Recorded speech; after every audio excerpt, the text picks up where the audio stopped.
Yeah, good afternoon, Kiranji. Yeah. Good afternoon, sir. Good afternoon. Welcome, Thank you. welcome to this program. Uh, and just like it is 12:57, so 3 minutes to go for the session. Yeah. So we will wait for 3 minutes, and we'll Okay. sharp start at 1 o'clock. Okay. Yeah. Yeah. So in the morning, sir, we had a session by Dr. Guru Prasad Rao. Okay. Sir has touched upon the various, how the evolution of all manufacturing processes takes place and how Okay. the additive manufacturing come into existence Okay. and the various additive manufacturing processes he touched in very brief Okay. just to introduce each of them Okay. and then he discussed like what are the potential capabilities of all. Okay. Yeah. Yeah. Good. Yeah. How are the lectures going on, sir, in NIT Warangal? Are they online or offline? No, still it is online. Yeah, Online. in Mumbai also we are doing online only. Hmm. Yeah. Yeah. Yeah. We had only PhD scholars and the MTech project students are there in the campus. Okay, I mean MTech second year, those Yes. who deal Yes. with the project. Yeah. Yes. Yes. Okay. Okay. And Okay. of course, PhD scholars. Yeah. Only. Yes. Yeah. So in our case also, I mean MTech second year students also not coming. Like students are not Okay. also not coming in our institute.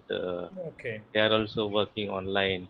Hmm. So project are redefine the scope and objectives, and they Okay. are doing mostly whatever the capable through the softwares and all Simulation kind of work they are doing. simulation kind of work. Yeah, Hmm. yeah.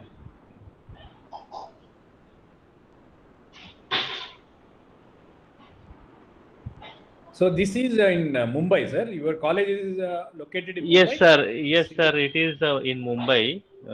This is Bharati Vidya Bhavan Sardar Patel College of Engineering, Hmm. and ours is government-aided autonomous institute. Okay, okay. Yeah, founded in 1962, way back in Oh, 1962. okay. Yeah, yeah. Hmm. So it is a government-aided institute, state government funded, Okay, and it is autonomous. Comes under TQP also. okay. Yeah.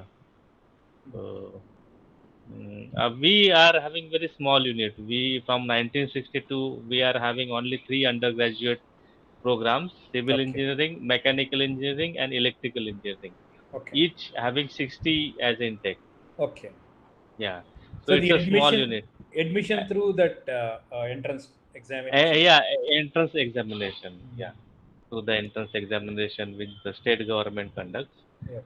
So through that we take the admin distribution. Okay. We have postgraduate in five programs, five postgraduate programs, two in Hmm. mechanical engineering, one in machine design, and another is thermal engineering. Then in Okay. civil, we have construction management and structural, Okay. and in electrical, we have power electronic systems. Okay. Uh, so these five programs are self-funded. These are No. not government funded. Only undergraduate programs are funded, Funded. Okay. government did it. Yeah, Okay. five Okay. programs are self-financed, and Okay. same as the PhD also. Okay. So PhD in each department we have all Hmm. three. We are self-financed. Okay, sir. Hmm. Yeah, and affiliated to University of Mumbai. Hmm. Yeah. Mm.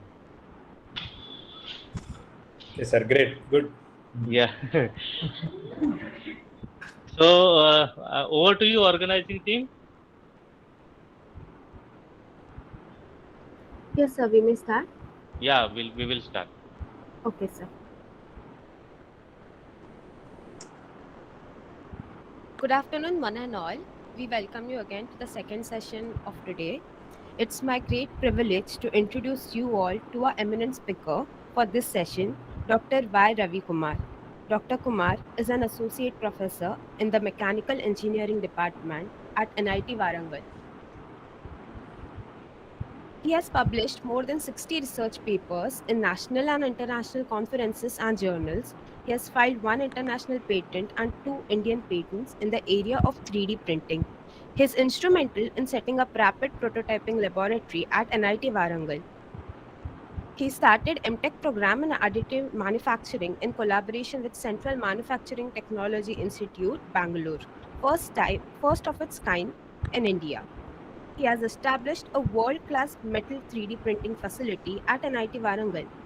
He has conducted more than 15 training programs across India and trained around 900 participants in the area of 3D printing.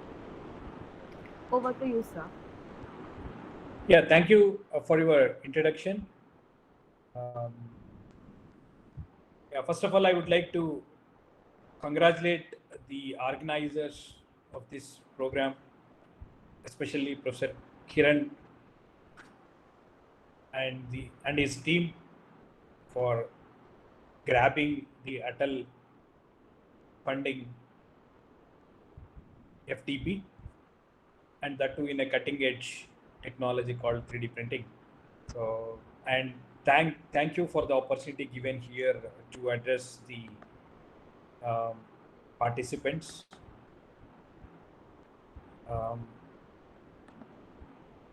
It is not allowing you, madam, to share my screen.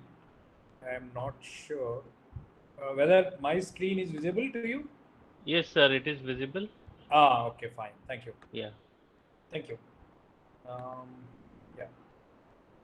Yeah. Very good afternoon, one and all. And my topic will be on design for additive manufacturing.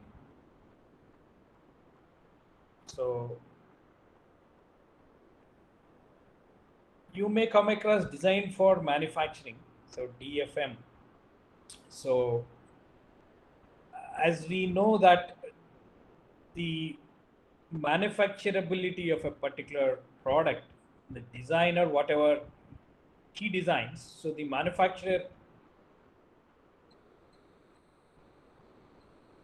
has to fabricate that. Means at the end of the day, manufacturer should not say that whatever you have given the design, absolutely it is not manufacturable. Yeah, the same concept here also will design for additive manufacturing. So can your design is manufacturable through additive manufacturing process or the technology, and in a more economical way, right? So that is the underlying thing here, like where you it can be done any design, but whether in more cost effective manner can it be done, or are you able to take the benefits of additive manufacturing processes? What are the benefits that we'll discuss? Probably you may come across the unique capabilities of additive manufacturing. Then your DFAM, that is designed for additive manufacturing, should take the advantage or should take the benefits of additive manufacturing technology. And it should also consider the constraints of each and every process. And means one guy is designed for additive manufacturing guy, so you must thoroughly understand each and every process, the intricacies of each and every process. And first of all, we'll discuss some of the unique advantages of additive manufacturing. Then we can say appreciate the need or the need for design for additive manufacturing. What is the need for design for additive manufacturing? That will very soon we'll know that the importance of design for additive manufacturing. So the outline of my presentation goes like this: quickly introducing this additive manufacturing technology and AM process plan. Probably you have a different process plan. It won't match with the conventional manufacturing process like CNC, for example. So then we need to work on, say, parameters like part orientation or a build orientation. And we have a concept called support structures, so that you never come across in conventional manufacturing processes. Like we need to work on the support structure generation and minimizing it. Then we need to slice it. Being additive manufacturing process digitally, we need to slice the entire model into number of cross sections, and it should be say generated some tool paths or the laser paths if it is driven a laser um, energy, or it may be a thermal energy you may use, or you may use a sort of jetting technology, or I hope the previous speaker might have discussed about the various AM processes. So it will vary from one to other.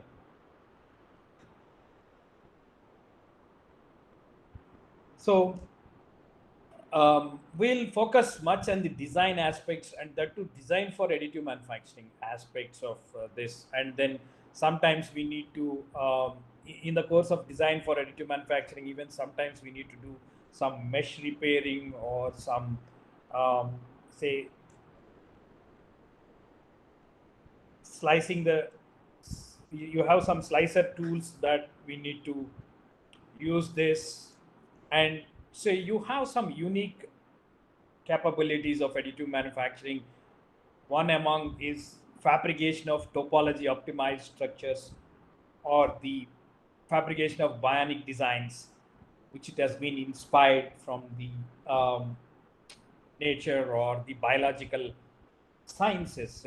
Probably the designer might have inspired. Then, if that is the case, then your design for additive manufacturing, what is the role that has to play under these circumstances? And also my talk will also cover the how do you get selected your AM technology based on the material, based on the application. So, and certain design rules for additive manufacturing. So that is what I have planned for this next 2 hours of a session. So this is what the content I'm going to discuss. So these are the general steps which you come across with any AM process. Like we need to start with the 3D modeling by using some sort of workstation. Then we need to, say, convert that data and translate it to a system which is connected with the machine. I have an additive manufacturing or 3D printing machine.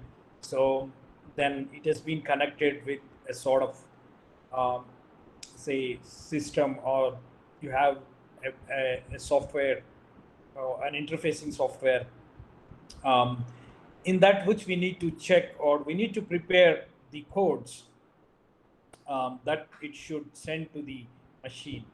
So as we know that being an additive manufacturing, it should go layer by layer.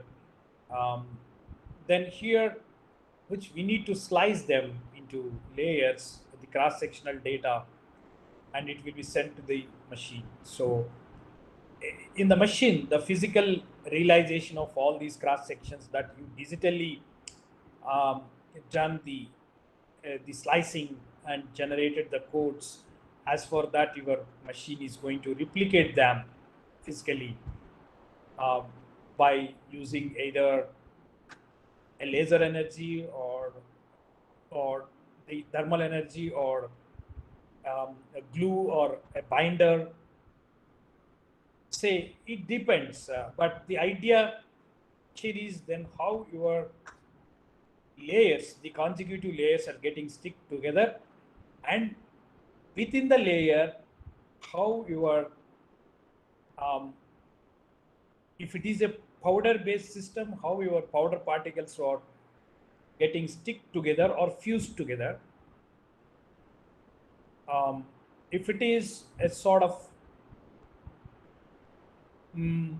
a laminated based system, then how your laminates are getting stuck together. So like that. So the things that we need to say understand here, what is the physics of this technology? Why I'm talking this is, what is the relevance of this with the design for additive manufacturing? Yes, there is a relevance. Why? Because without knowing the intricacies of each and every process, so you never become a good designer for additive manufacturing process. So which we need to understand the behavior. Why? Because you will be operating at high temperatures, high thermal gradients. So you will be anticipating a lot of residual stresses. So which we need to say consider all these aspects while designing. Why I'm saying, why we're talking the while designing for additive manufacturing, is there any difference between the conventional designs that you have designed for your additive manufacturing, or in between sometimes we need to redesign it? Why you want to redesign, that we'll discuss.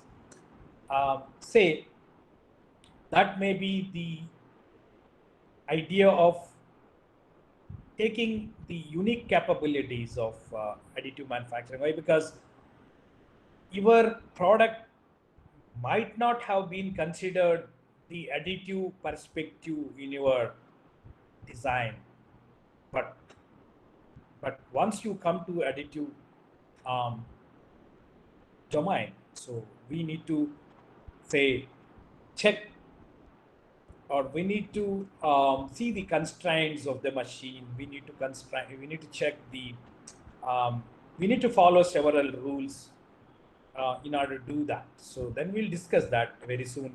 So once you have considered all that aspects, and you have generated the code and it has been sent to the machine, and in the machine, which physical realization of the parts from layer by layer, and then post processing.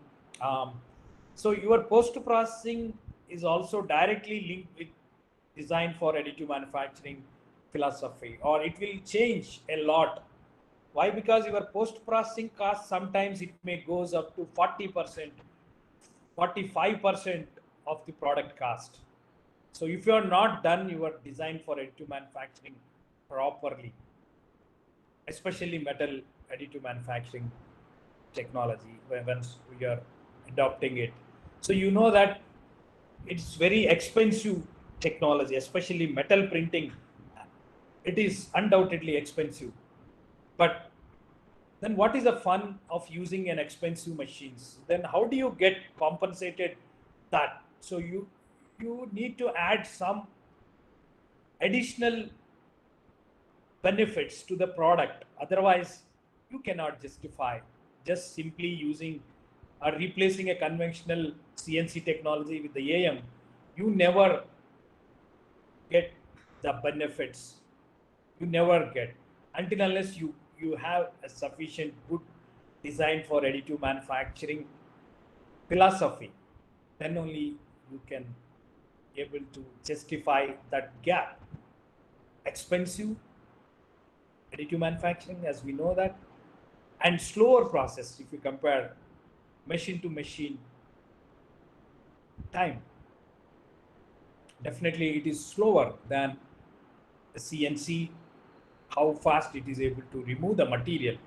You cannot add the material with the same rate. You cannot. So then what is the fun of using this? Until unless you get some sort of benefits out of this technology, both technically as well as economically, right? Then how do you get that?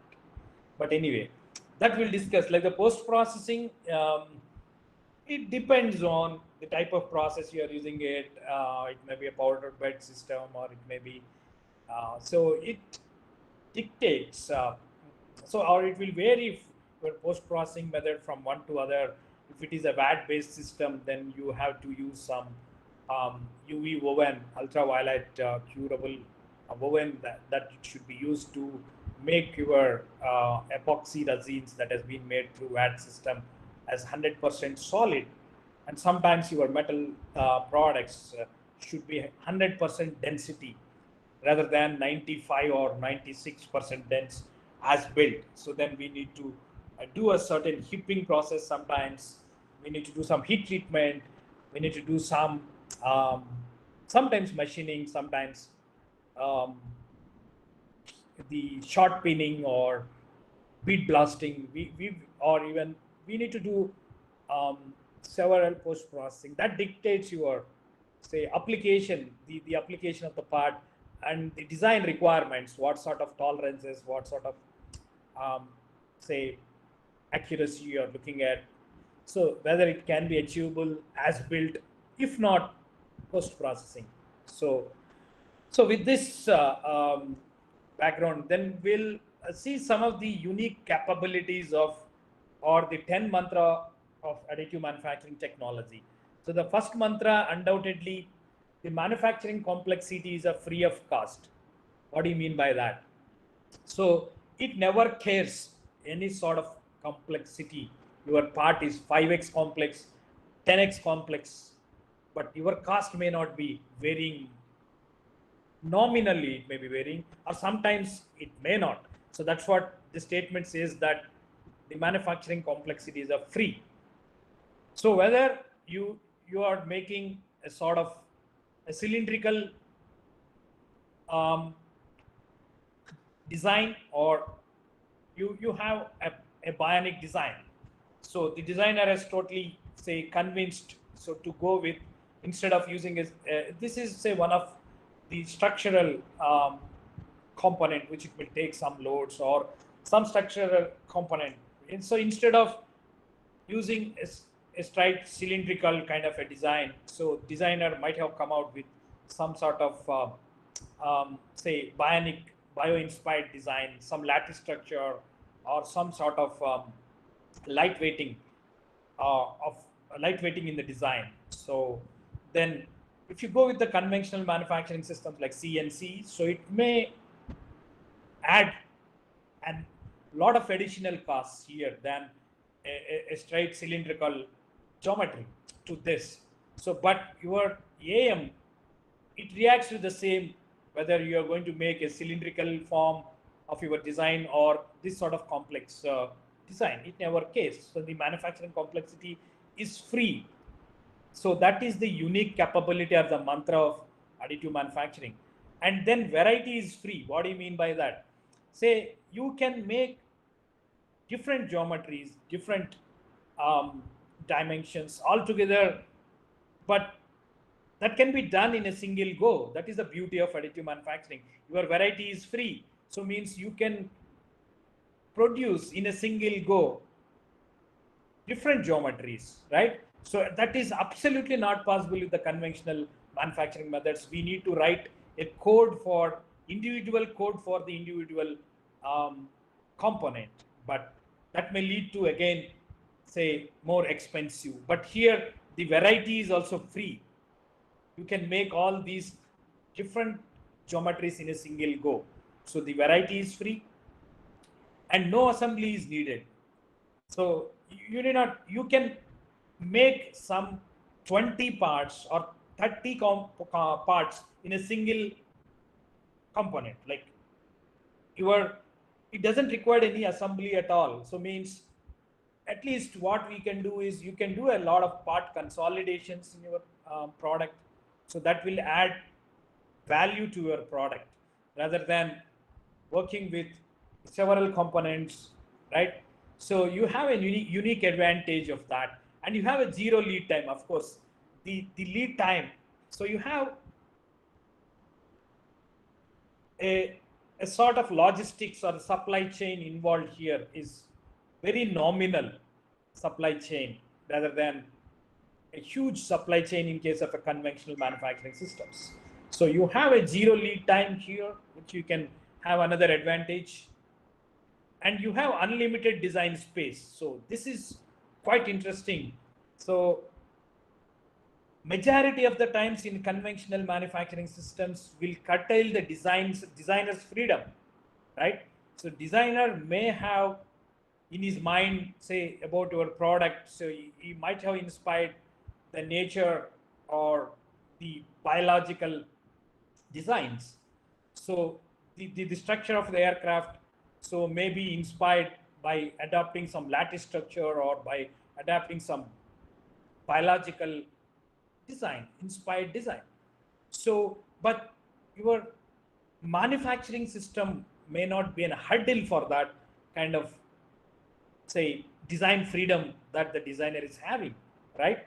So you have an unlimited design space here in case of additive manufacturing. So you can very well print that component. So that is the another mantra or which you can come across in additive manufacturing. And zero skill manufacturing, what do you mean by this? So you know the conventional manufacturing systems, once you change the design, so even we need to train the people, or even it has to take several factors into consideration, and we need to train them. We need to have a lot of skilled people. But here it doesn't require much skill, but it's just you have the CAD data, a CAD model, and do not much worry about the other aspects which you come across in a conventional manufacturing process. But it's totally a zero skill manufacturing based system, and it's more compact, portable in size. Like we never thought that we are going to say manufacture the components from our bedroom. So you have a desktop based printers. As of now, it may be for polymer printing, but still in future we can expect, even maybe upcoming future, we can have all these printers, which we are going to have much democracy in printing or in manufacturing the goods right from the home. Need not go to any shop floor or need not go to a casting line. But that's a kind of a freedom, that's kind of a democracy that we are going to have in manufacturing through additive manufacturing process, and less wastage byproduct. So it is a zero wastage or a nominal wastage.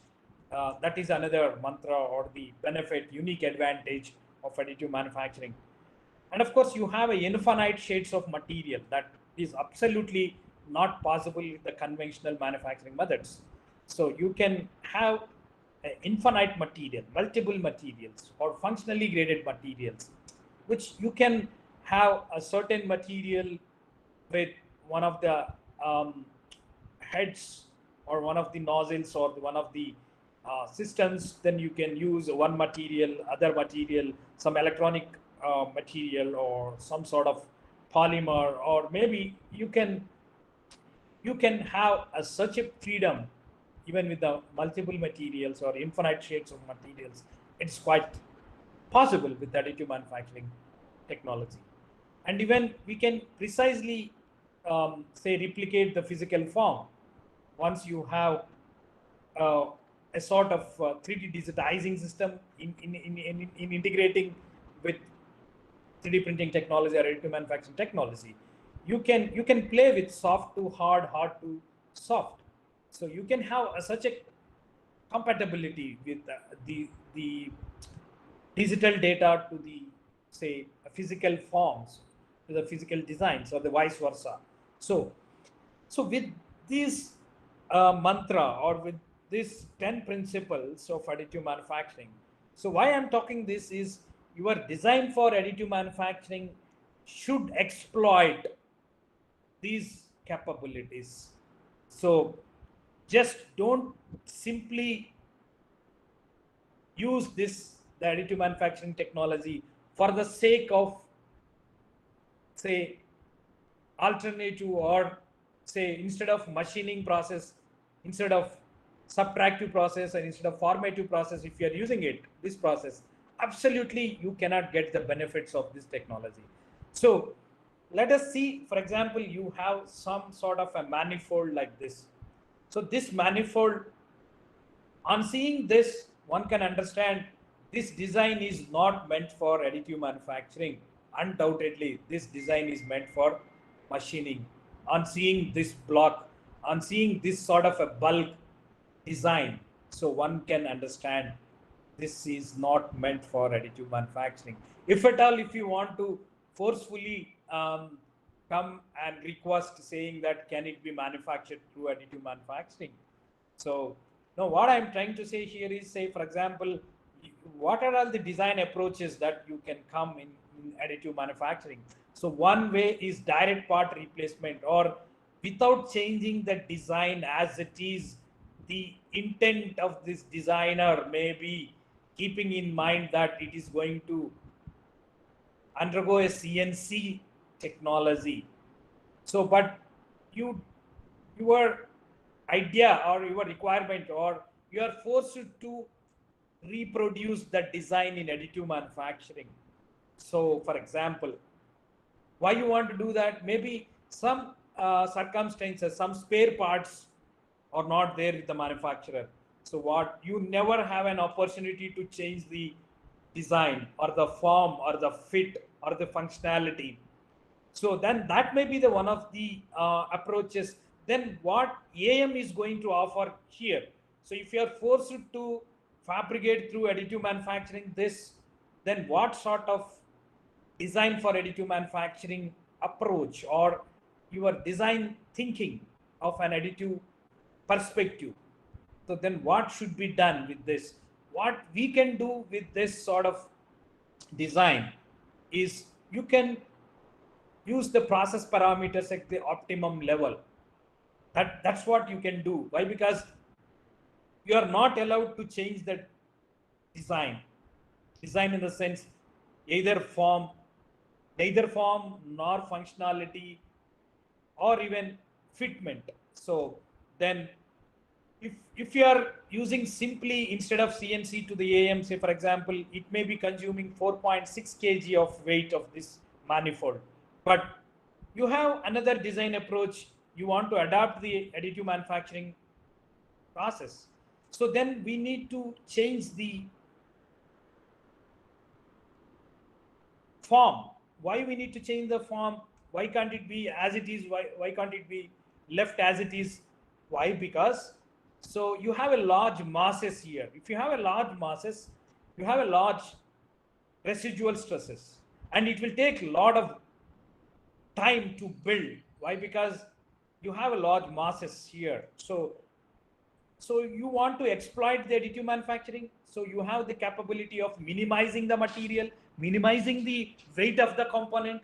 So then you adapted additive manufacturing, say by changing the design, by changing this form into more convenient with the additive manufacturing. Why I'm saying that? So if you want to make this, say if you are using a laser based system, so the scanning of this, it will take hell lot of time. Why? Because it is not meant for the additive manufacturing, it is meant for the conventional manufacturing. So then that's what I have a freedom. What I have done is I have changed the form into a more convenient way for my additive manufacturing. But still, I didn't change the functionality. You remember that. I didn't change the functionality. I left the functionality as same, but I have changed the form.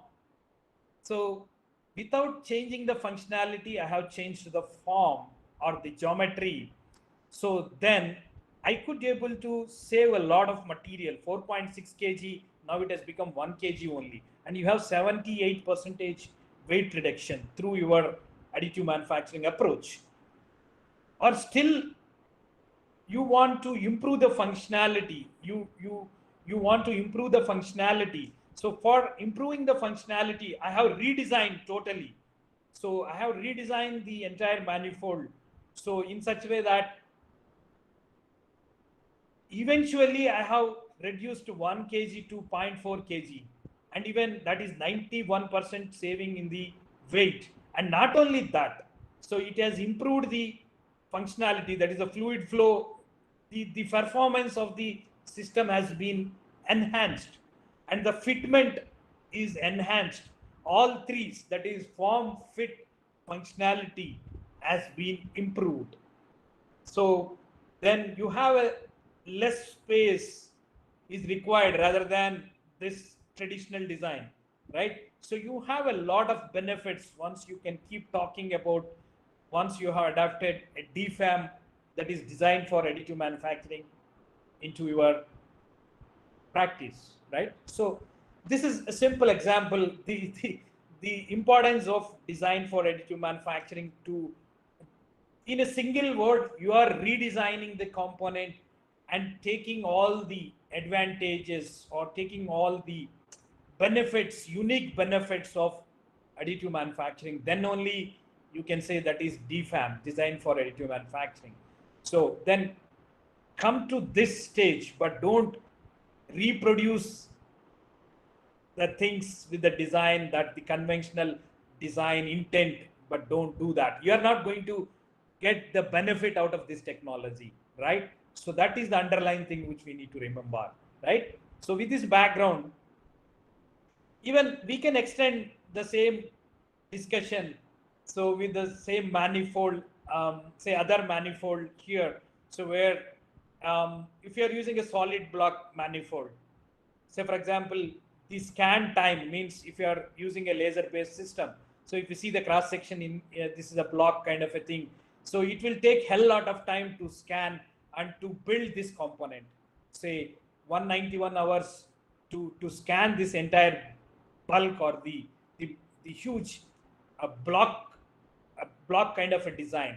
But instead of a block design, you made it as a shell design without compromising the functionality. Say you remove the masses wherever it is not contributing any functionality, just you retain the functionality of the product, and you remove the masses. Why? Because it is a quite reverse approach. So CNC will remove the material, but it will add the material. While adding the material, let it be as less material as, but not like huge masses, huge bulk, right? But huge bulk may be attractive for CNC. Why? Because if you have more complex geometry and you have a huge wastage and huge exponential growth in the cost, right? It's quite contradicting scenario here with your CNC to the additive. But like once you have a shell based block, you perform the same say build time analysis or the scan time analysis, the versus this solid block to shell block. So it is consuming only 36 hours for scan, but still you have a good DFAM guy. So you have a good design for additive manufacturing guy. So then further you could able to reduce to 19 hours, 36 to 19 hours by adapting some sort of best orientation possible or support structure optimization, things like that. So then when do you get this advantage? Until unless you have your design philosophy, that is as for your additive attitude or the additive capabilities, are you going to exploit that or not?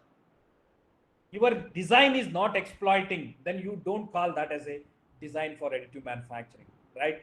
So you got my point, what I'm trying to say. Say you have a huge reduction in the build time. Build time means cost.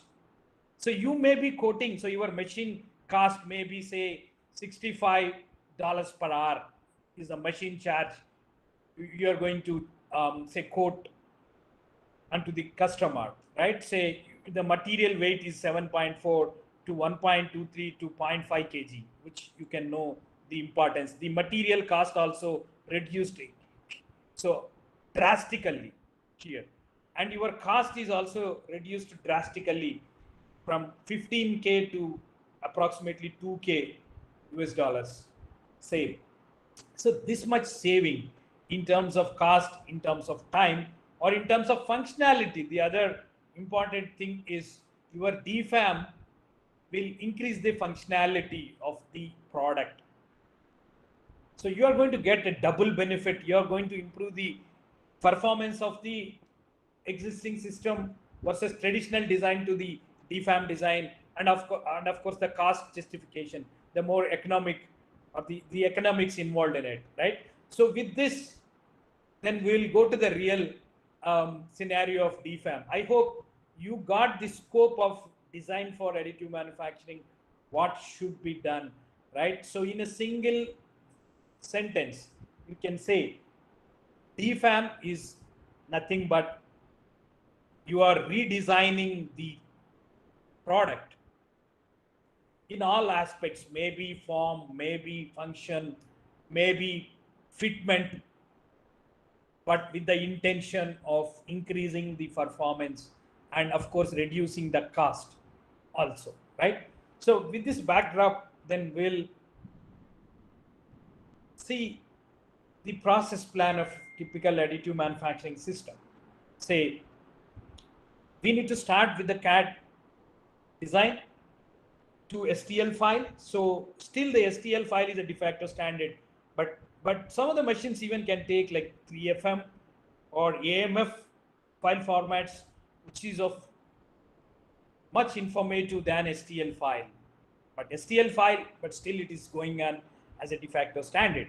So CAD to STL file, where your CAD model is a true geometry, that is a native format of your CAD design. But at the moment you convert as STL file, so you are compromising something. You are approximating the model with a triangular mesh, and which we need to even increase the resolution by increasing the number of triangles, or the here your accuracy will be improved once you increase the resolution of your, as we know that if you give garbage in, you will get the garbage out.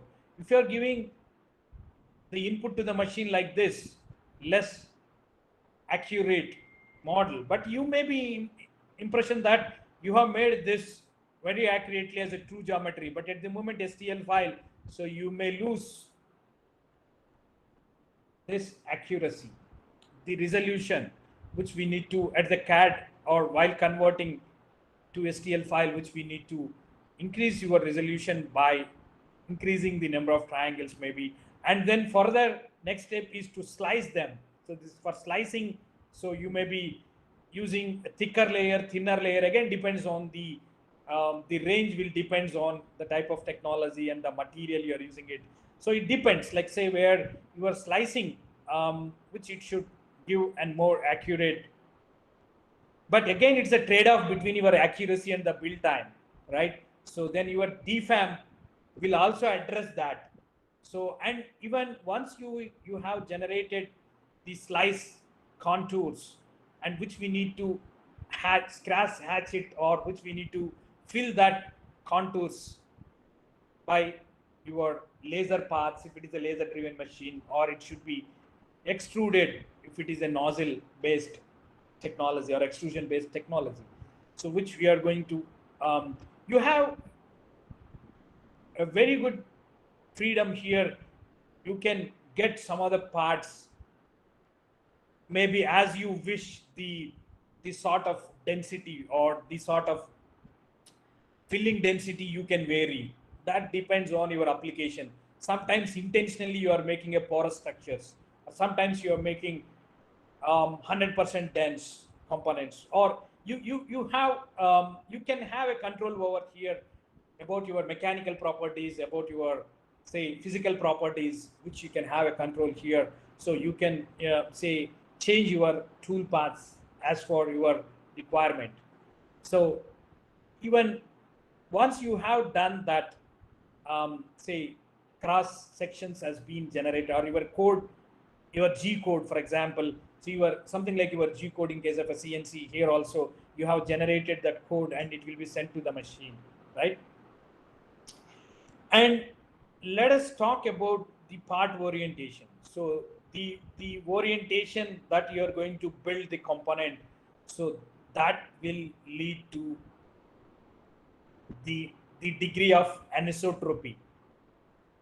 So the additively manufactured parts are suffering from anisotropy. So you cannot expect, or you cannot get the same property, same mechanical property one sample as made with one orientation, other sample as made with other orientation.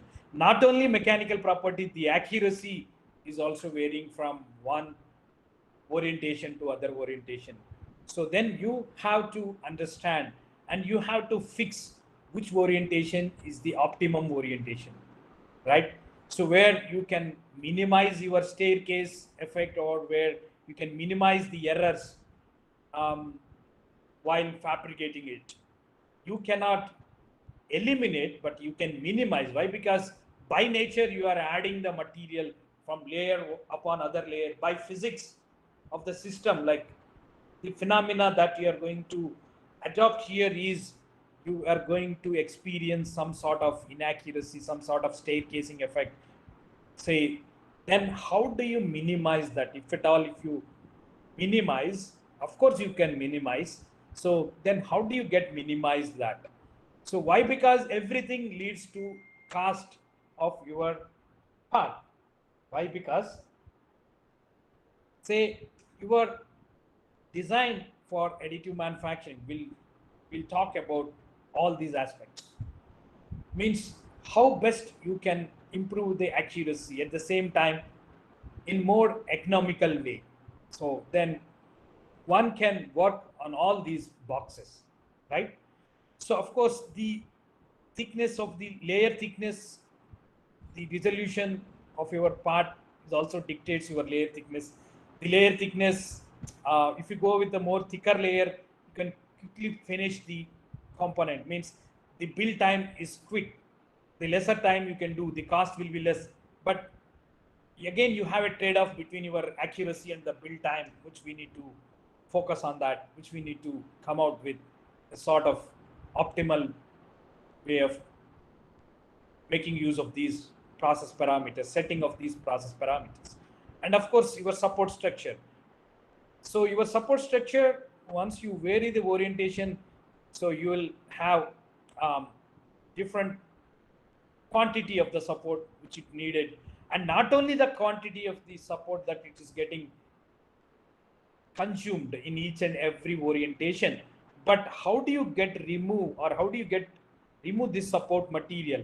The post processing cost is also much involved. And sometimes if you are giving support structure internal geometry, internal features, and it is very hard to remove that, and unnecessarily you may increase the production cost, right? And even a good design for additive manufacturing guy will work on, say, instead of using this much quantity of the supports, simply a less amount of supports, or by redesigning some of the features in the product. So with the compatibility or with ease of additive manufacturing, say, then we are redesigning this. So then with this scope, I hope you got some idea what is a design for additive manufacturing is all about, and what should be done, and various say parameters that we need to consider, the rules, or thumb rules, some of the thumb rules, some of the constraints of the machines and the technologies capabilities, which we need to say use all that, right? So then we'll be focusing on the part orientation. So your part orientation is the parameter, so that is going to affect in all aspects.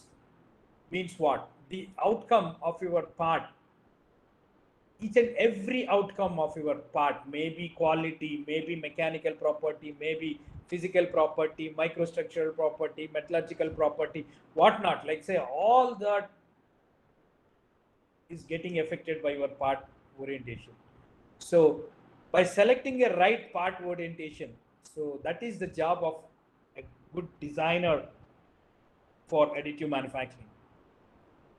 So your part orientation, so maybe you may come across a different criterions. Maybe a part height criteria means the Z height is minimum, so the number of layers or less. Means what? So you can make a part if you vary the orientation. In one orientation, say it may be 100 mm height, but if you vary the orientation to some other orientation, it is only 50 mm height in that orientation, particular orientation. Means your setup time is less. So means your 50 layers has quickly finished rather than it is double the setup time for 100 layers, right? And that the build time is nothing but your cost. So you have it, as we know that this technology is expensive, but how do you bridge that thing here by adding some value to the product and by manipulating these parameters or by exploiting these capabilities of AM and as well as the constraints or the rules, the rules that we need to adopt, right? Say you have one of the criterions or the height criteria or another criteria, the quality. Why? Because you may get better quality in one orientation than other orientation. So you have the quality is totally dependent on the build orientation and the area of the base that your part is resting means you have much foundation. So you are looking at means again it depends the type of material you are using it, that is also varying your these selections or this sort of analysis or this sort of thought process, right? So it's all about thought process, right? Say um, then how do you do this? How do you make use of these at the optimal level, right? And sometimes your mechanical property is the criteria. So you are much affected by the anisotropy of this anisotropy nature of additively manufactured parts. So your mechanical properties are quite different from one orientation to other orientation. The use of external support structure, again, it is adding cost. The support material cost is as equivalent to model material. If it is allowing to introduce two materials, but some of the technologies may be restricted with only a single material like powder bed system, right? So which you don't have anything to add. Then in that case, you may using the same material as also support material, the same model and support material. It's costing you, it's more expensive. All the way you may have 5,000 rupees per kg to 25,000 rupees per kg like titanium material, right? Maybe steel, maybe aluminum, maybe 5,000, 6,000 per kg, all the way to 25 kg with the titanium, right?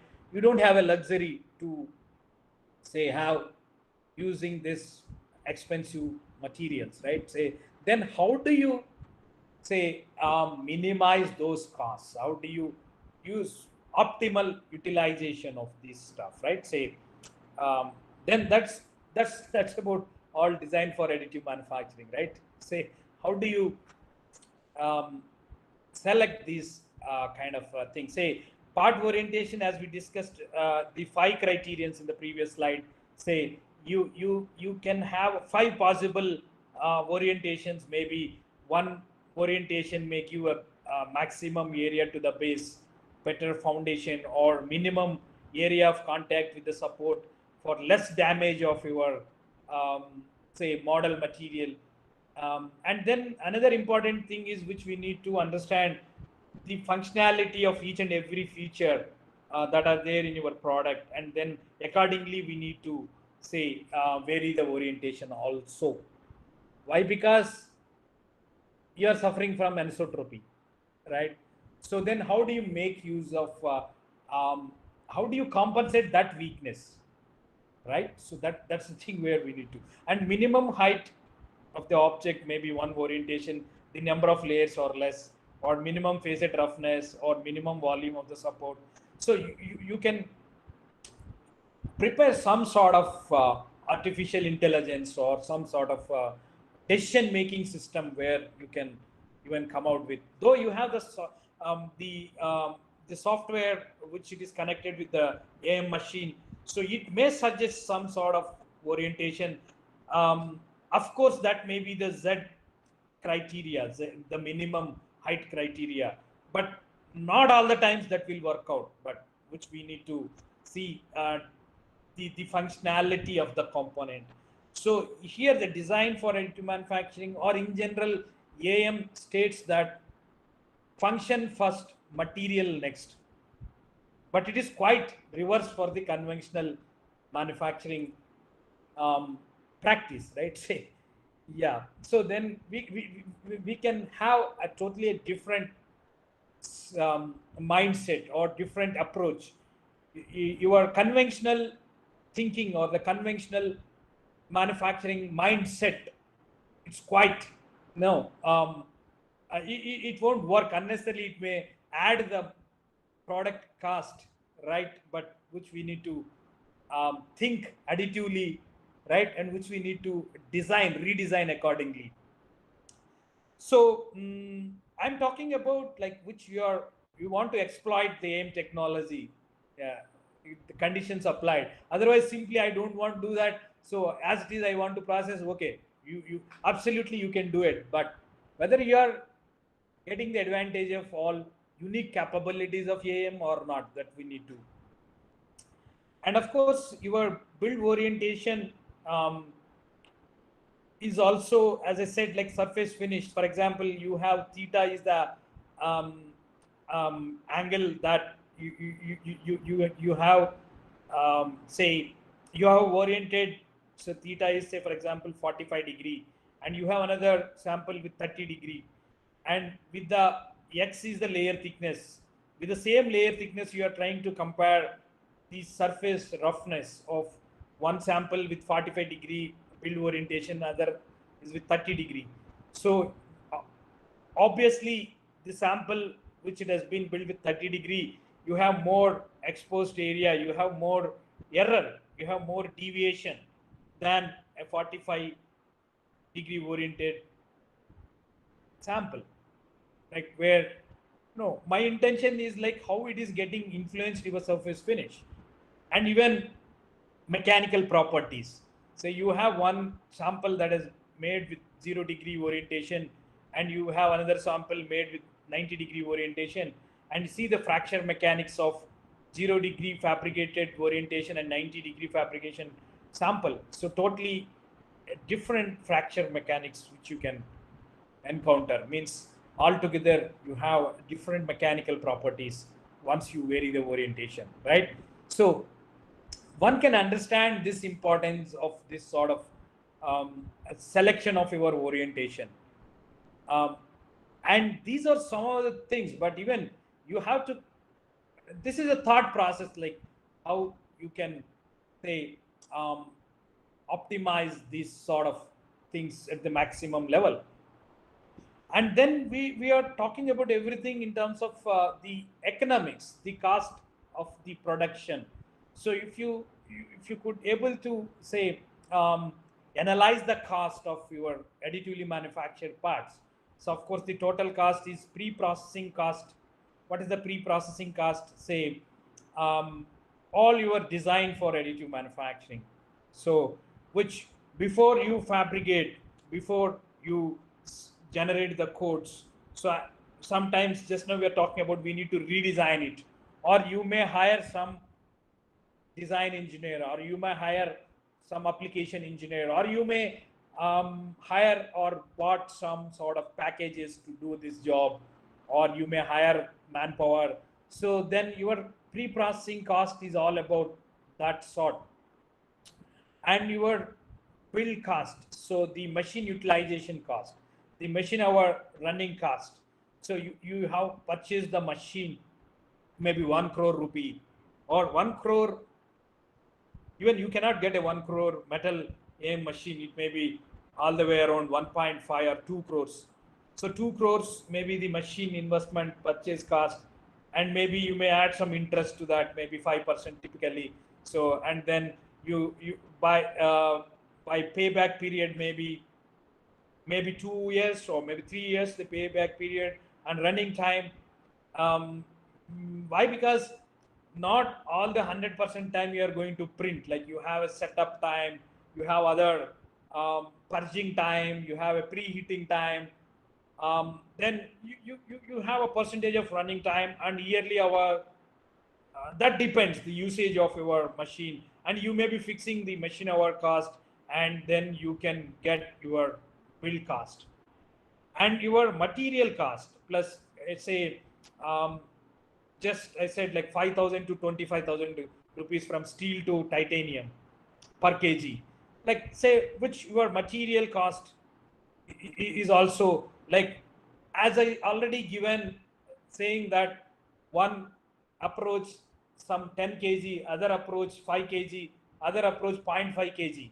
A good design for additive manufacturing is consuming only 0.5 kg rather than a 7 kg or a 6 kg of material that you are going to say use it for various designs, right? So your material cost is also going to play a vital role, and it's the thing which we need to much cautious about it. And then post processing cost, the post processing cost, which we need to remove the support structures, we need to clean the surfaces, sometimes we need to subjecting to a furnace treatment, or sometimes we need to machine, sometimes we need to short pin it, or sometimes we need to bleed blast it, or that cost is also added here. So typically it may 30 to 40% cost may go, and your post processing cost is also reduced once you have a good design for additive manufacturing philosophy with you, and your post processing itself you can redesign and you can do a better results for this, right? So my intention is like you try to know the importance of design for additive manufacturing in the recent times, especially for the metal printing. It's quite expensive than a polymer printing. It's like which we need to focus on that.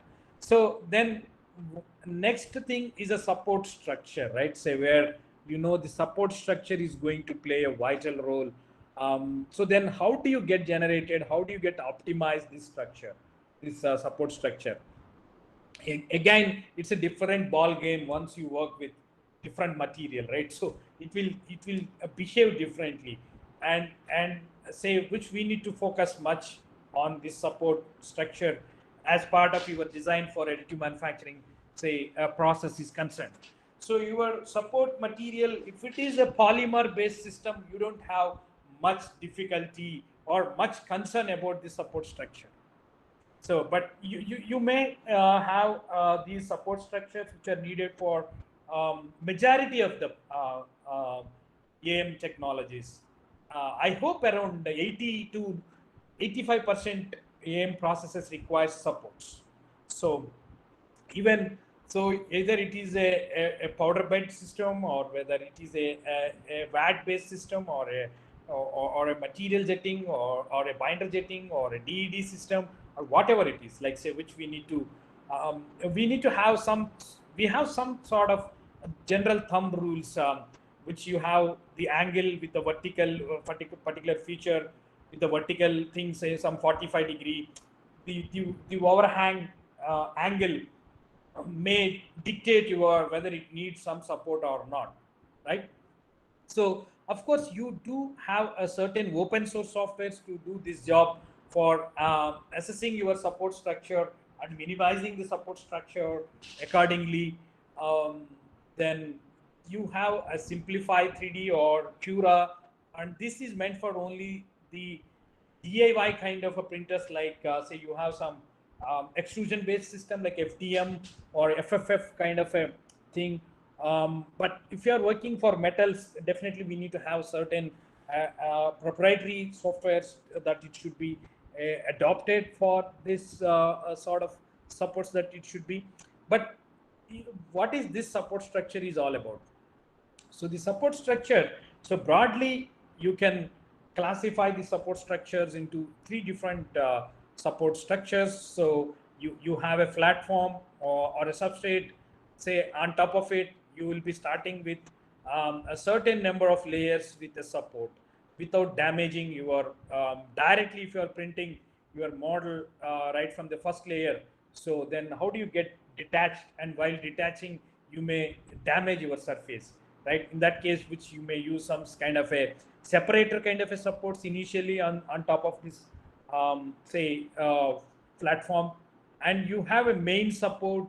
So the main support is one which it never contact with the model, right? So you have this model and you have the main support which is not directly contacting with your model material, but which one is going to contact with model material? That is called a CRA or a needle kind of a support, where it is direct contact with the model material. That which we need to much worrying about this. Why? Because how do you get detached this support once you complete this build, and we need to remove this support.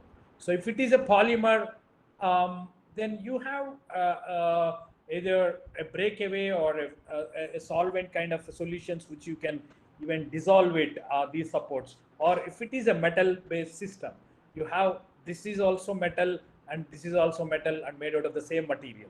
Then how do you get detached this? So for that reason, you may have several kinds of supports that you can use for that purpose, but still it should be one can understand much focus on this support structure, but support structure will have its own function to have be the anchor or role, or be the say a sort of overhang portions which we need to give a support, or even it can be responsible for say heat transfer kind of a thing, say which we outrightly we never eliminate this support. Sometimes it is very much needed, but you try to minimize, and as well as it is possible, then you can try to do that. Then your design for additive manufacturing is going to talk about that. So your support structure sometimes, as I said, like it may not be every time as a curse, but sometimes it may be boon also. Say like some why? Because you didn't give any supports, you didn't provide any supports here, you may get some peeling action like this. But if you have given some support here, then you may get better the product here like this, without peeling or without say this kind of a defect. You can get it through the support, but like say then you can have a more thought process on this, like how you are going to generate this support. But you may wonder why I'm saying this, but your software may automatically support, yes, but it may automatically give some support, but what kind of a criteria it has been adopted, or whether it will vary from one geometry to other geometry, and if you vary the orientation. So all these things which we need to thoroughly analyzed, thoroughly retrospect. So the effects of this support structure versus your orientation versus your surface finish versus your build time versus your mechanical properties, all that things, right? And which we need to slice the model. Of course, the next one is once you fix the orientation, and once you have specified the say all sorts of this which we have discussed previously, and then you have specified the layer thickness, how much layer thickness, maybe 100 microns or 200 microns. So then you adopt that layer thickness, and you slice the model and generate the codes or generate the cross-sectional data, and then further you generate the tool paths the corresponding to that contours that it has been generated, right? So then how do you do that? And say this is the model, and that it has been sliced during the slicing say operation, which you can do that. And if you see the mathematics involved behind this slicing, it is a simple understanding. So first of all, how do you get how do you find the total number of slices? So of course, the total number of slices can be a simple thing, like you have the Z maximum minus Z minimum of the part which you have fixed in a particular orientation by the number of by the layer thickness. So then it will give you the how many number of layers that it has been required to fabricate that much height of your part. So that will dictate your number of layers, and that number of layers, then once you got the number of layers, these many number of layers, it is getting fabricated fine. So then how do you get your slice points? Like say you need to get generate a contour, right? So we need to generate a contour. For generating the contour, so then we need to get the slice points at the intersection of your cutting plane with the model STL file, that is a the triangle facet. So then you have a simple equation here to get your say slice point, the intersection point of your cutting plane with the model, and at that particular Z position, at the layer 1 or layer 2 or onto the platform, that is a 0th layer from the last layer. So you can make use of this simple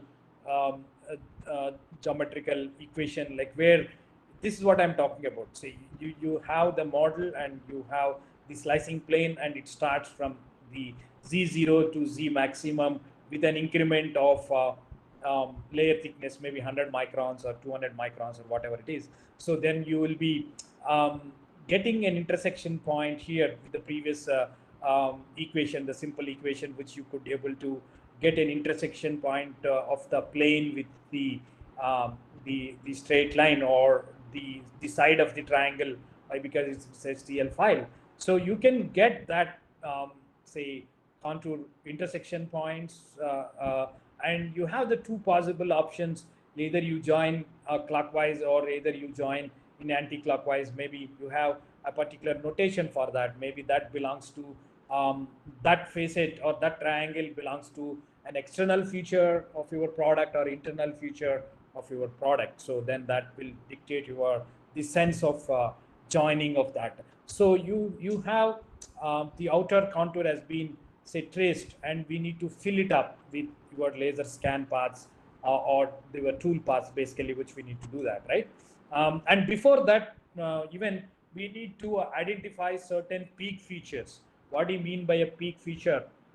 So the peak feature is one, sometimes you may be say escape some of the features. Say for example, I have the layer thickness as say 200 microns, but my feature is the smallest feature here is say some 100 microns or 70 microns, for example, and you may get missed that feature with this say 100 micron or 200 micron layer thickness, which it may be you may omit some of the features which is of lesser size, lesser than your layer thickness. So then we need to take some sort of care or some sort of analysis that how we can compensate this sort of thing by giving or by reducing the layer thickness or by adapting a sort of mechanism here without say omitting that feature.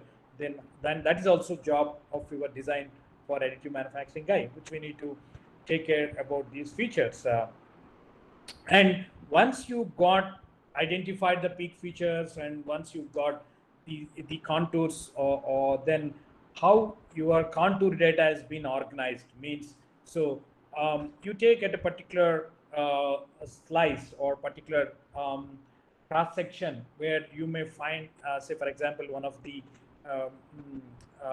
part is having this kind of a cross section, and you may have a hierarchical relation. Why? Because one feature may consist of several generations, means parent-child relation.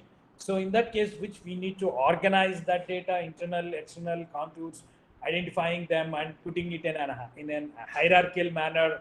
Say, of course, that can be done by your software, but how it is doing, then can it be further improved? Can it be so done in most effective way? And once you have done that, so your code is ready. Say you have set everything, and you have fixed the layer thickness, and you have given the supports, and you have fixed the orientation, and you have sliced the model, and you have generated the contours, and you generated that code, cross-sectional code, and it will be sent to the machine, right? So that maybe typically it may be .cli or .sli, or it may be some other file format. It's a proprietary format. Normally, you don't have a standard format as of now, or till date. You don't have such a kind of a thing. Each one may be a proprietary code format which we should interface to the machine. So you take a typical CLI, that's a common layer interface format. So it consists of the entire the product data, like which it starts with, say you have the contour data organization, how many number of layers that the model is having, and the contour data of the first layer, you have some 10 layers or 100 layers. So the first layer, again, what is the layer index number, and what is the Z coordinate at that particular layer. So, and then how many number of contours that particular, say, layer is having. And you start with first contour, and you have the contour index number, and whether that is contour is a closed one or open one, and whether it is an internal contour or external contour, which we discussed previously, and it's a father contour or a child contour. If it all that, then what sort of that one, and the number of contour points that is having in that particular contour. Say how many contour points, say I have some 20 contour points which it will join and generate one contour, right? So and all that coordinates. So you have that the number of contour points, first contour point, the coordinates of that, x coordinate, y coordinate, and z coordinate of that, and like that you have all that the first contour, and you have the second contour information, and it may have some 10 number of contours at that particular layer, first layer. So you have all that information, and similarly for second layer, third layer, and you have 100 layers, all the 100 layers, this code or this common layer interface data will be basically, it's a polyline data, right? So it's a cross-sectional data, the coordinates that, and the organization of the each and every feature one upon other, then it has been set in that way, and it will be sent to the machine, right? So this is a typical and once you send that data, and you can have the provision that you can vary your toolpath. So then you may use the contour first, how your layers will be built. If it is a laser driven system, laser will scan the outer contour first, and it is something like how an artist will sketch these sketches, right? Say he will do outer first, and then he will use a back and forth of stroking of your thing, and similar way your laser or your deposition will be done. So it may be horizontal vertical combination, or inclined some raster angle, or some contour raster combination. You can have a different tool path strategies, and that will dictate your scan time, that will dictate your build time, that will dictate your cost, and that will dictate your mechanical properties, and that will dictate your quality and other aspects, right? Say you can have a better control over a tool path and better selection. So which you have a lot of freedom here, but that freedom will be used in a more optimal way, right? So then how do you make use of that?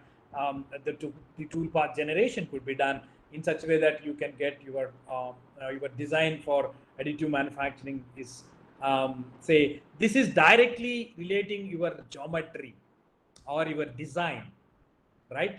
So some of them may not be directly affecting your outcome or your design. So, but here it is directly affecting your design. So if you redesign it, so then which we need to say consider all that stuff, right? So just like that, you cannot redesign. You should not redesign, or like how you are going to get the maximum benefits out of this. So that is the thing where we need to work on. So and sometimes you may come across some mesh repair, which oftenly we do. Say as we know that if you give garbage in, again you will get a garbage out. So if you are not giving a watertight model to your AM system or to your software, so what it is going to do, it will generate an error file or error model, or it may create a sort of build failure, or it may create say a faulty model, or it may fabricate. So which sometimes we need to do a repair, mesh repair, or STL file repair, or whatever, AMF or 3MF or any format that we need to going to send to the AM machine or AM software, interfacing software, which before that we need to check whether it is free from all the errors or not. Sometimes we need to repair that mesh, or we need to say add editing of your STL file. Why you want to edit the STL file means like you might have received one of the CAD designs from your customer. You are running a service bureau. Then you want to give a label onto the part, or you want to take some measurements. You cannot do that on any STL file. I don't know like how many people are tested this. At the moment you save it as STL file, it becomes static. You cannot, it is not in editable format. You cannot edit, but you cannot very well edit a native format like .prt or .part or whatever, the package oriented native file, the file extension. But the STL file, you never, it won't allow you to do all this. But you oftenly need some take some measurements on your STL file, or you oftenly wants to give some labeling, or you wants to give some painting, or you want to make it hollowing it out. Just now we have discussed that is the masses, the large masses is going to consume a lot of material, lot of time, but which we need to coming out some sort of hollowing it out, or porous structures sometimes intentionally, or sometimes some honeycomb structures, or sometimes your topology optimization, right? We have all these capabilities of additive manufacturing, which if you are not using this at the maximum extent, but you are not a good user of additive manufacturing technology, undoubtedly. So then how do you make use of all these capabilities? Like so that should start from the design, right? So you are not saying that I'm going to, okay, we'll see at the end, that is during build or after build. No, that should come in the design itself, right? Say that's the thing where we need to focus much on the design aspects of additive manufacturing, why it is so important, or gaining a lot of interest for the recent times. So anyway, so the cutting, sometimes we need to say cut it, or sometimes we need to Boolean operations will be performed, sometimes we need to smoothen it. But unfortunately your CAD, neither your CAD package nor your AM package interfacing software doesn't have this capability. So then, which we may adapt the third intermediate package or intermediate software or system to do this job. But once it your STL is replaced with an AMF or a 3MF files, but it is not happening so far. But you can anticipate maybe in future or near future. Then it is quite handy, but still so far it is not happening. But you sometimes we need to do some sort of repairing of your STL files for better visualization, or flipping of normals, or flipping of triangles, or stitching of your triangular mesh. One of the triangles got missed and we need to automatically stitch them, or sometimes we need to do a triangulation automatically, or sometimes we need to do a manual repair. Something is wrong in your design, reasons or many, maybe while transferring this data, converting the data from one form to other form, or maybe several reasons. But this might have come from say point cloud data, maybe through the scanning a domain. But oftenly you may require these sort of repairs. So then how do you get do this kind of repairs, whether it should be done through manual or automatic repairs? So of course, which we are talking about a support structure. The support structure, which we need to vary the support structure style as the feature that requires supports. Like say, which we need to have a huge area, a large area is needed to give in support, then you go with the block support. But you have very narrow area which requires support and go with the line support. Or you have a sort of very small feature that requires support, you go with some point support. Or you have some overhang feature, it requires then supports, then go with the gadget support. Or you have some circular features, then we go with the web supports, like that, where you have to vary the different supports as for the feature. That is a one way of doing it. Or you can redesign the feature, that may be the another way. But if you doesn't want to redesign the feature, but at least you manipulate these supports, right? Say, and then you have a slicer softwares like to generate this G code or generate the CLI or SLI files right from the STL or OBJ or X3D or 3MF or AMF or any sort of thing, and which you are going to generate a slice data or a G code data, and it will be sent to the printer. And you have the G code here, and you have the slicer which creates a topology based on your geometry, and it will also say add the percentage of infill material inside your the contour. And then you have the support structure if the geometry is say difficult to print it, and then so on and so forth, which we need to, your slicer has to do that. And you have a lot of open source slicer softwares available, say Cura one among. And then this is mainly meant for a sort of extrusion based um, systems, which it can you can download as a free of cost, and you can make use of these kind of softwares. And you can find some of the STL file um, repair softwares, like which you, some of them may be the open source um, nature also, like Mesh Mixer, um, NetFab, or maybe if you are looking some proprietary software, may like Magix, and you may have other softwares also to fix your STL file problems. And further, if you are looking for the slicer software like Cura, Simplify 3D, and other open source softwares can also be used for the slicing purposes, slicer engine for in order to generate the slices. And then the unique capability, as we are discussing, the topology optimized structures, right? So through additively manufactured say practice, and then bionic designs, which has been nature inspired or biology inspired designs, then it's quite um, common or quite encouraging, fabricated through additive manufacturing rather than a conventional manufacturing practice.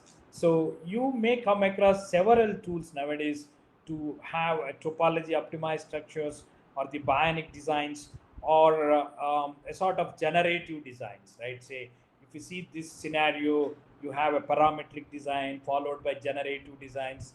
Now you have a topology optimized structures or lattice structures, biomimicry or bionic designs, where you have then nature inspired or lattice structured based designs, or even topology optimized the material reduction, weight reduction applications, or part consolidation applications, where you have a huge scope in the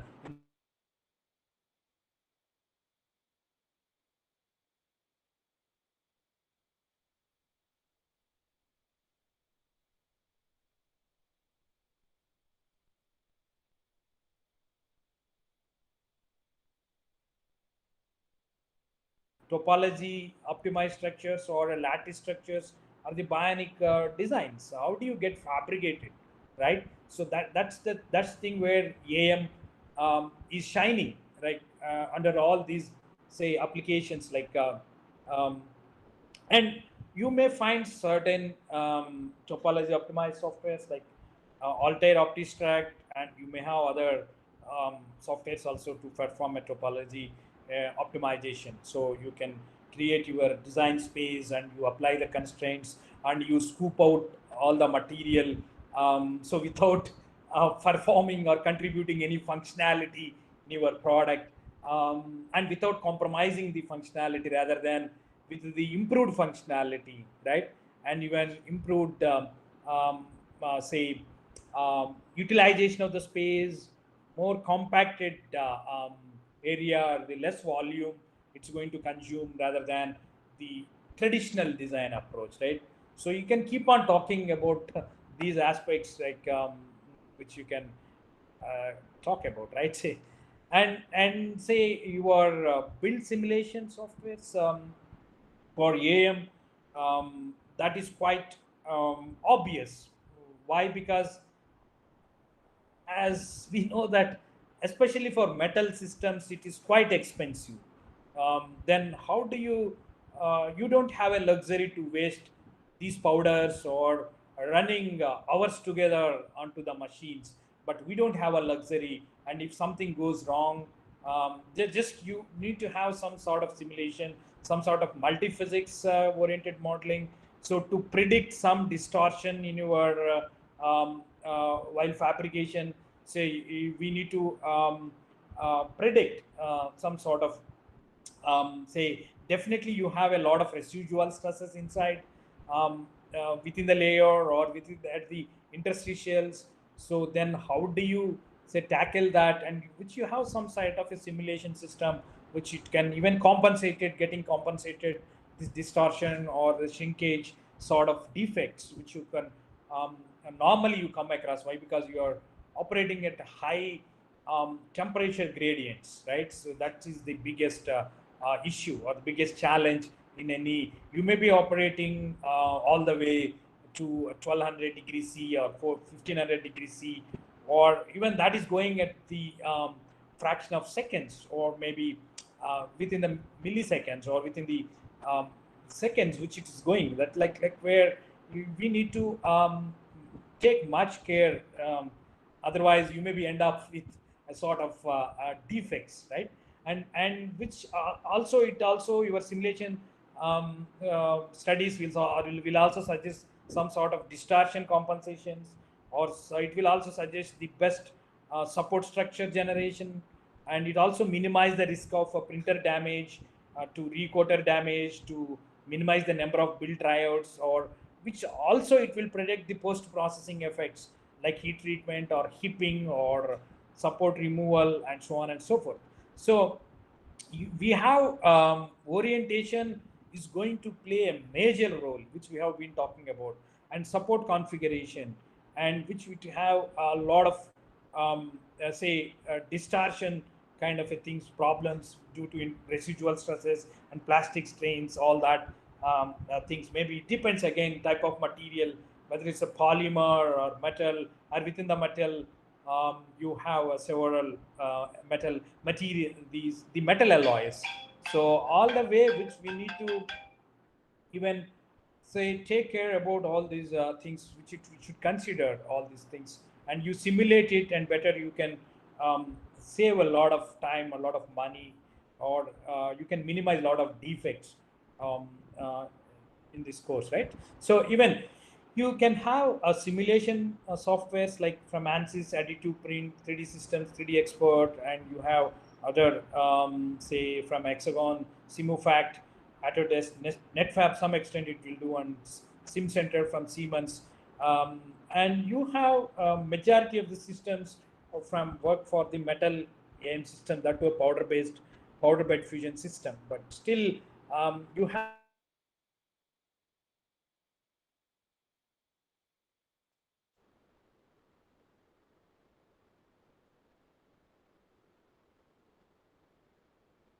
potential that should be tapped in this direction. So then how do you get selected your AM technology by the material? Why? Because not all materials can be processed in a single AM technology, but we need to select a particular uh, machine or the particular technology to have that. So you may have a different material options, right, from the polymers to metals to ceramics to composites to functional materials to bionic materials to food and other organic materials, natural materials. You have a huge potential, and then you may come with different forms of the materials, right, from the powder to filament, wire, rod, or laminates or liquid. So but anyway, I don't want to discuss on these various EM processes, but you have some certain ISO STM standards to standardize these processes. And of course the material, like you can have polymer, metal, others. So you need to either it is a thermoset plastic or a thermoplastic, or if it is a epoxy resin or it is a acrylate, then you have to choose a particular, or you have to select a particular technology, and you have the metals and others, then which we need to come out with a sort of selection among these technologies. And this selection may be based on the application which you may have, and the feedstock may be of liquid, powder, solid, as we discussed, and you have a 7 processes, but it may leads to the feedstock before the process. You can find some cross linkaging here and there. You have a huge developments are happening under each and every process. So to have multiple materials, or multi-structured components, or functionally graded materials, so it is now quite possible. Maybe different principles across polymerization, inkjet, automation, atomizing your powder or atomizing your liquids can also be, or melting, solidification, joining.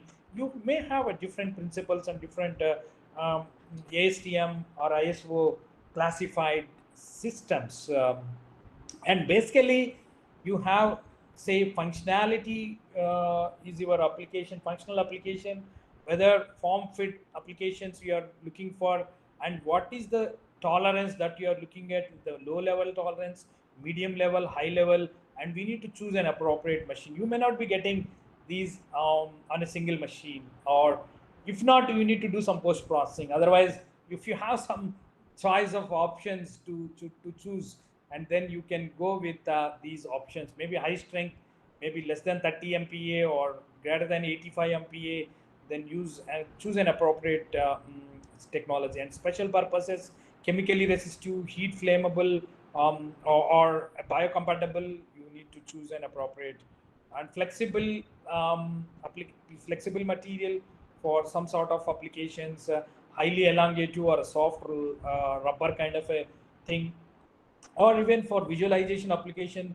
smooth surfaces you need, or transparent nature you need. And then whether the support marks are accepted or not, no means you can go with certain selection, or S means you can choose some other technology. And then textures, you need wood fill textures, metal fill, rubber like, or you need to print some colored models for in polymer or sand, then you can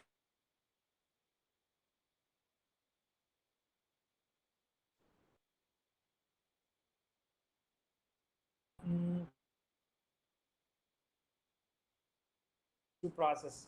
Why? Because, say for example, you have a support wall like this. This support wall thickness may be varying from one process to other process. You have a certain constraints of each and every process. So some of the process like FDM, we should not go less than 0.8 mm once you come across this sort of feature. It may go up to zero point 0.5 in case of a VAT based system, or it may be zero point 0.7 in case of a powder based system like say SLS. On it may be unsupported wall for other feature like this. It may be zero point 0.8 for extrusion based system like FDM, and it may be 1 mm, and it doesn't require. Why? Because powder will act as support, so it doesn't require a sort of this thing here.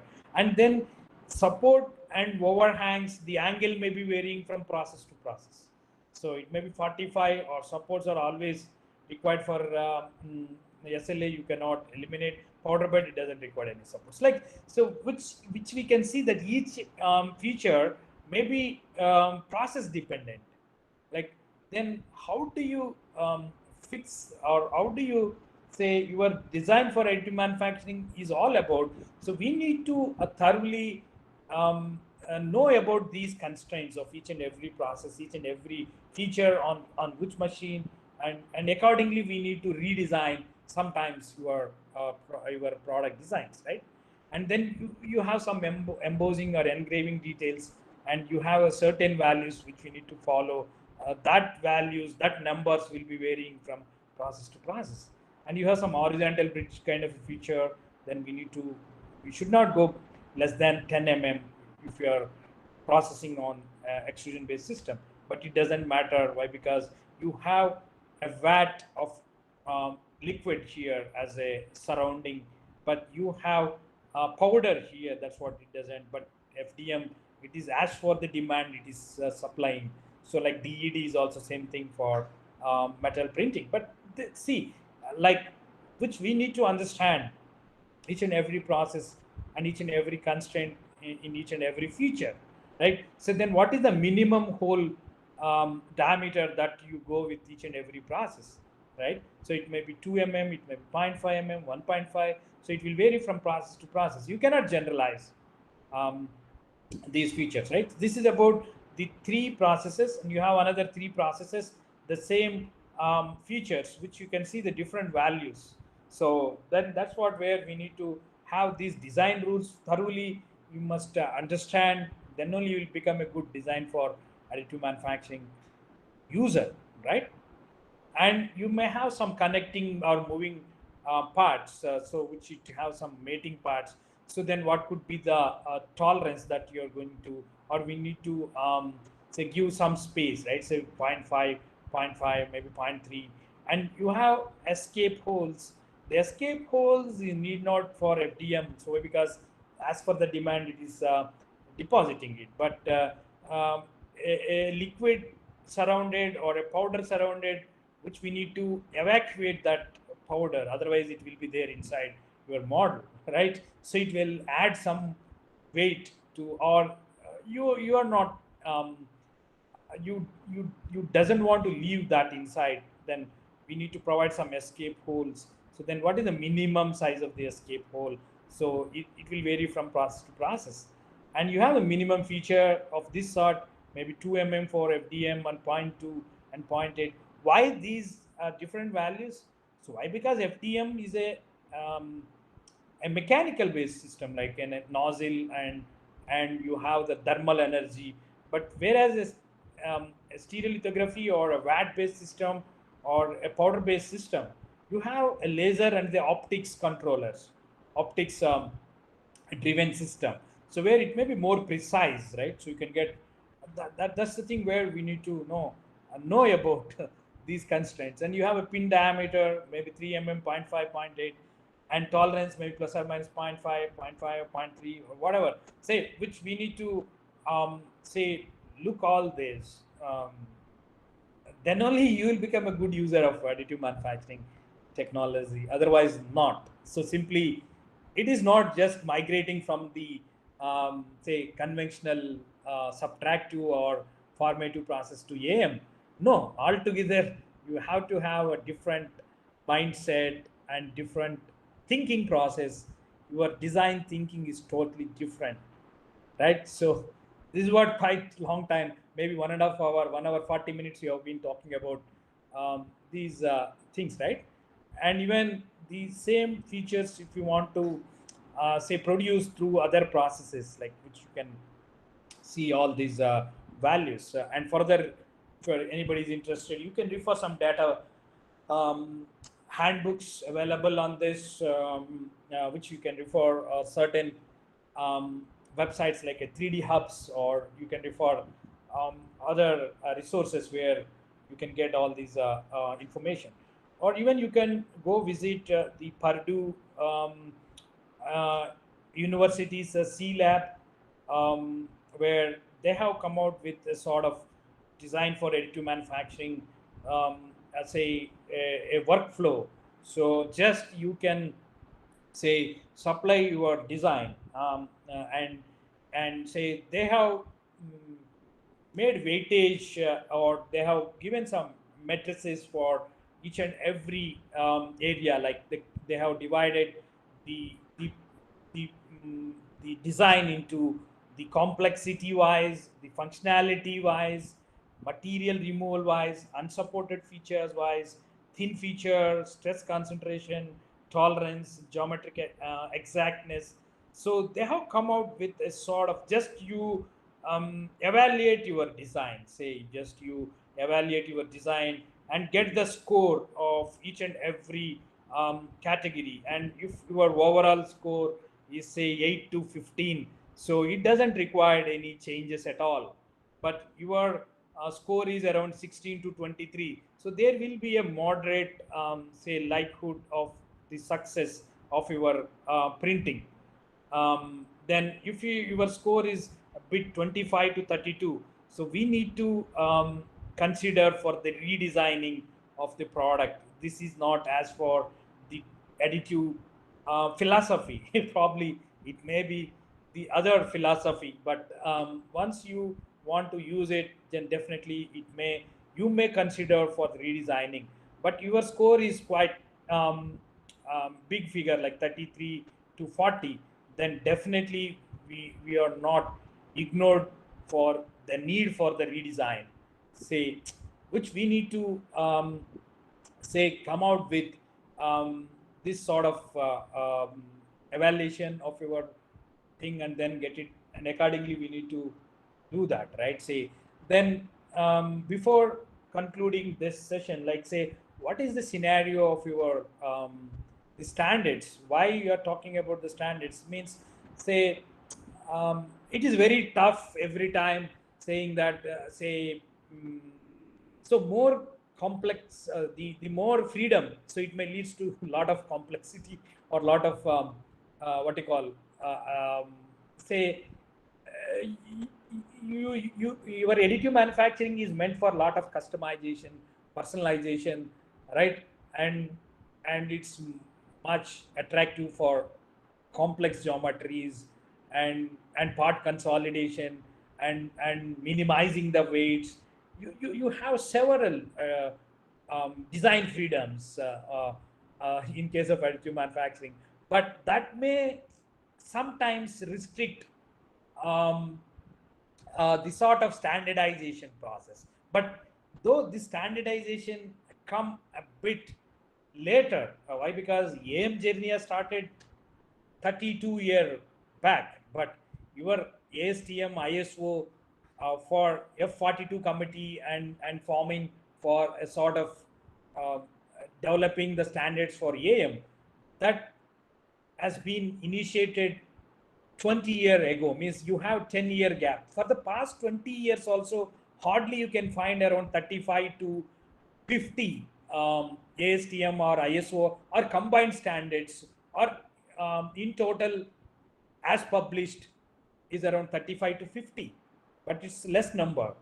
But still it should be further say expedite this process. So it is very much needed. Why? Because still the industrial adoption of this technology is not that much great. The reasons, or once you have certain standards, then people will blindly say follow that, and people will have a lot of confidence or adaption, right?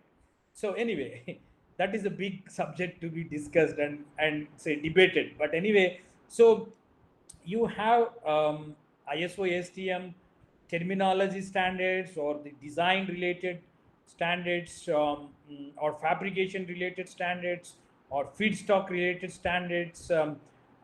So you can get it from the various sources, the ASTM website, or ISO, or even get some other places, like, say, but which you can find a lot of scope to further add these standards in all these say four directions, or in any other direction which we need to get these standards. And let me summarize what I have done for the 1 hour 45 minutes. So we have started with the importance of AM design and various AM tools and the softwares. And initially we discussed the the conventional approach, or the part replacement versus AM adoption versus design for AM, that is DFAM, um, uh, the design philosophy of additive manufacturing, the importance of design for additive manufacturing, and the process plan, of course, and the importance of part orientation, the selection or the fixation of part orientation, or the support structure generation, say, which otherwise it will have a lot of effect on your post processing time and the cost, the total cost.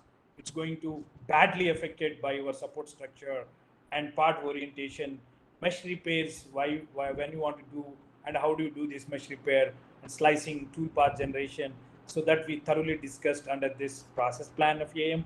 And we have a little bit touched about the topology, optimization and the bionic designs, and the need for additive manufacturing, and in particular DFAM, design for additive manufacturing, and selection of AM technologies and the design rules for additive manufacturing. So that's what we have discussed. Yeah, and coming to the facilities which we have at NIT Warangal, we have a metal additive manufacturing system of 3D systems. Say it is a metal-based system which you can process aluminum, which you can process say titanium, nickel, stainless steel, and we have a Stratasys make polymer printers, Dimension series machine from Stratasys, and Mojo series from Stratasys, polymer printing, and desktop printers like Ultimaker 2 Plus, and couple of scanners, AnyScan and SenseScan 3D scanners, and muffle furnace for the post processing or the furnace treatment for metal 3D printed parts, and short pinning and other accessories to post process your metal 3D printed parts. And we have AM softwares.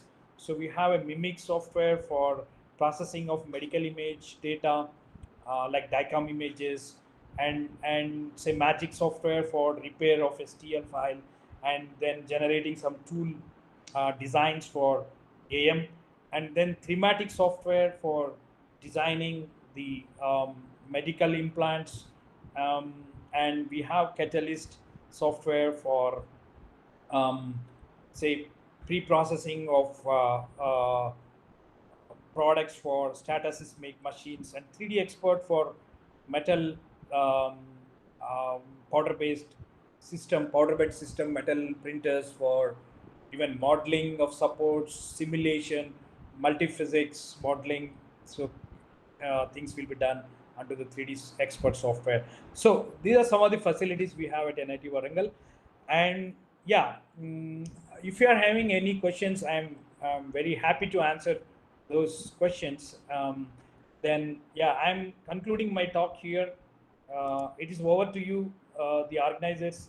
So to getting connected with the participants to have certain clarifications or queries or the suggestions.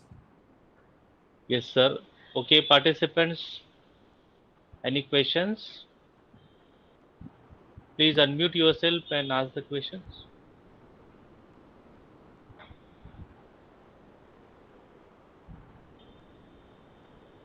Participants, please ask the questions. If any doubts, any clarification needed, any help required. Okay, there is one question, sir, in the chat box from Muhammad Okay. Afzal, instructor, University Polytechnic. How can we differentiate between RP and AM? Yeah, RP, rapid prototyping, it was the initial name of this technology. So it got evolved. The, the the scope of applicability of this technology. Initially, it was only to fabricate the prototypes. So means the maturity or the level of properties that you're going to get, maybe for prototyping purpose people used to use this technology. That is at the very beginning, but still now also you have the applications, prototyping applications and product design applications, but now it has been dominated by the direct metal or direct end usage parts. So that is quite maturity in the recent times of this technology. It has been, say, promoted from the prototyping or the designer tool to the manufacturer tool. That's what it has been, enhanced the scope of these parts. It has been printed. Yeah. So yeah, it's a level of maturity of this technology. So if you see in that, say, your application of these parts that you have fabricated through this technology. nowadays these are interchangeable, these names are additive manufacturing, rapid prototyping, 3D printing. So which we can see that the capability or the applicability of these parts may be restricted to prototyping. Maybe that was the initial application and the initial name of this technology, but now it is been additive manufacturing, that is a manufacturer's tool rather than a designer's tool predominantly. Previously it was, right? Yeah. Another question, sir, from Deepak Kumar. The question is, can we will able to obtain a desired strength in metal additive manufacturing process? Yeah, of course you can achieve the desired strength. Yeah, we can put it in this way, like if you try to, that depends again, like say you are as we discussed, some extent your design for additive manufacturing is going to play a vital role to bridge this gap between your desired strength that you achieve through conventionally made, conventionally machined part, or forged parts, or casted parts. I think your question may be in that direction. So I can put it in this way. Say if you are making use of, say, forging process, you try to compare the desired strength or the your mechanical strength. One route is through, say, forging, and you have the casted one, and you have the additively manufactured route. Say definitely it is undoubtedly it is on par with casting, and it may be a bit inferior than forging, but definitely it will you can fit it this in between casting and forging. So, and sometimes it may be better also, sometimes it may be better also. Yeah, so you have a sort of flexibility or freedom here, but this should be further post processed. I'm not talking about head to head comparison of as built components, but I'm talking about if you add some post processing methods also, like heat treatment, or like you are hipping, or like you are short pinning. But definitely as built, if you compare, it's not comparable with the machined components. Why? Because we have been discussing anisotropy, or we have been discussing other say defects, or the sort of things which you are going to inevitable in additive manufacturing. But we can bridge that gap maybe through good design for additive manufacturing usage, or with post processing methods, which you can, yeah, definitely you can get it done, right? I hope I answered your question, Deepak Kumar. Okay. There is one more question from Dr. Rupendra Nete. The question is, any Indian standards existing for AM? No. No, actually, still, um, yeah, as far as my knowledge goes, there are no Indian standards, but hardly in ISO or AM together, the ISTM together, um, they are working, and even maybe you may hardly find other standards also, but ASTM, ISO, you can find reasonably around 35 to 50 has been published, and another 35 to 50 under development. But there are no Indian standards as far as my knowledge goes. Okay. Then one more question from Natraj Kumar Singaraju. The question is, which is the most user-friendly mesh editing software while design? No, I'm not expert in this area, but like say which say you can even use for mesh editing. uh, Maybe you can try with no, whether you are looking for the proprietary softwares or the user the open source softwares. You open source software, some extent you can do a sort of mesh mixture, um, mesh lab, or proprietary softwares. Um, maybe with the perspective of EAM, maybe you can Magix, maybe some extent, or Rhinoceros, maybe you can try. So no, I'm not say a representative of any of these companies, but you can try these softwares. Yeah, one more on from the Vikrant Gokhale. Any FEA has been done on 3D products? FEA. No, actually, his question may be like no. FEA is a tool to do a finite element modeling, like some modeling, maybe multi-physics modeling. He maybe his intention may be to do a sort of multi-physics modeling for simulation of 3D additively manufactured parts. Maybe his question, maybe if I am correct. Yes, maybe that direction. Yeah. Yeah, you can use some extent maybe console to do that sort of multi-physics modeling simulation of your the additive manufacturing, a 3D printed thing. Yeah, you can do that. Yeah. Yeah, Otherwise, there you is. can write your own code.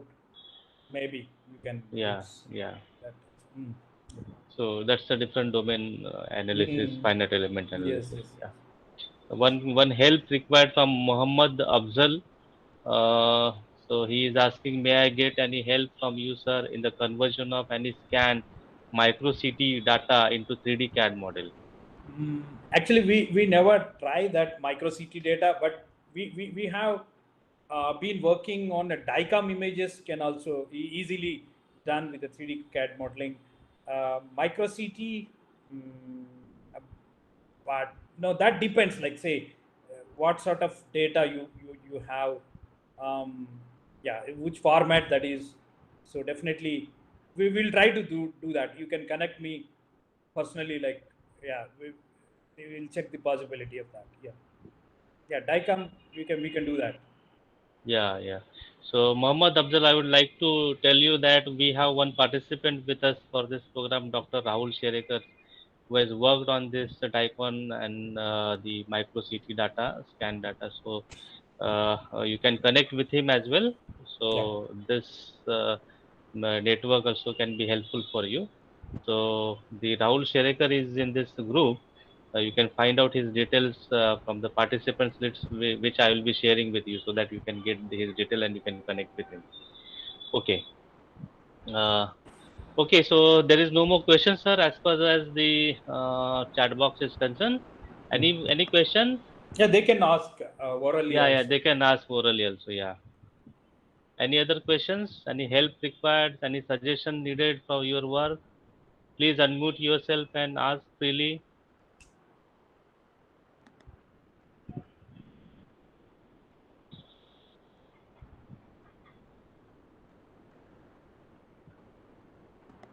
Okay, I think, sir, they have done with this.